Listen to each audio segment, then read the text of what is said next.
আজকে আমি আপনাদের সাথে শেয়ার করব লাউ ইলিশের মাথার রেসিপি। এটি কিন্তু খেতে সুপার টেস্টি হয় বন্ধুরা, একদিন বাড়িতে অবশ্যই ট্রাই করবেন, না হলে মিস করে যাবেন রেসিপিটি। নমস্কার বন্ধুরা, পম্পি কুকিংয়ে সবাইকে স্বাগত জানাচ্ছি। তো প্রথমে আমি লাউগুলোকে এরকম কুচি কুচি করে কেটে নিলাম। তো একটা কড়াই বসিয়ে দিলাম, ওর মধ্যে সর্ষের তেল দিয়ে দিয়েছি। তো তেলটা গরম হয়ে আসলে এদিকে আমি ইলিশ মাছের মাথাগুলোকে ভেজে নেব। লবণ হলুদ লাগিয়ে নিয়েছি। তো প্রথমে আমি মাথাগুলোকে একটু ভেজে নিচ্ছি, হালকা হালকা লাল লাল করে ভেজে নিলেই হলো। তো আমার ভাজা অলমোস্ট কমপ্লিট হয়ে গেছে। তো ভাজা কমপ্লিট হয়ে গেলে এখন এটাকে তুলে একটা পাত্রের মধ্যে রেখে দিলেই হলো। তো আমি এটা এখন তুলে রেখে দিলাম।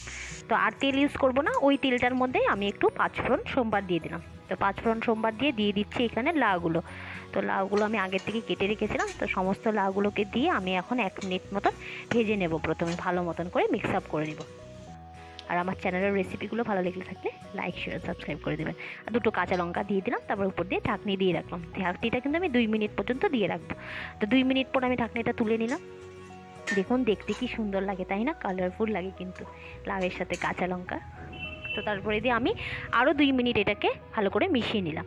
তো 2 মিনিট মিশানোর পরে দিয়ে দিলাম জিরে গুঁড়ো পাউডার, হলুদ, লবণ পরিমাণ মতো দিয়ে দিলাম। তো জিরে গুঁড়ো কেউ দিতে না চাইলে অপশনাল, সেটা না দিলেও কোনো সমস্যা নেই, খেতে কিন্তু তথাপিও খুব ভালো হয়। তো আমি ভালো করে আরও মিক্স আপ করে নিলাম 1 মিনিট মতন। তো এখন দেখুন জলটা কিন্তু অনেকটা কিন্তু ছেড়েছে কিন্তু। তো এখন আমি মাথাগুলো দিয়ে দিলাম মিক্স আপ করে।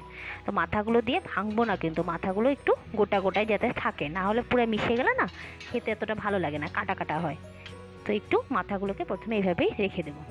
তো আমি 2 মিনিট পর পর কিন্তু এইভাবে নাড়িয়ে যাব। তো আপনারা অবশ্যই 2 মিনিট পর পর এইভাবে নাড়িয়ে যাবেন। তো আরেকটু কিন্তু দেখলাম আমি এখন যে আরেকটু টানবে জলটা। তো আরেকটু টানলে আমি তখন নামিয়ে দেব। আর এইভাবে কোনোদিনও বানিয়েছিলেন কিনা রেসিপিটি আমাকে কিন্তু অবশ্যই কমেন্ট বক্সে লিখবেন কিন্তু। আর যদি না বানিয়ে থাকেন, যেদিনই সময় পান এইভাবে বানিয়ে দেখবেন, সবাই প্রশংসা করবেন।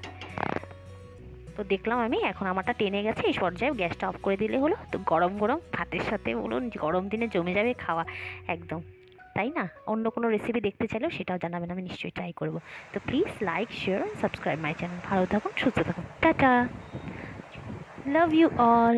আর আপনারা আমাকে কিন্তু অবশ্যই বলবেন আপনারা আমার থেকে কী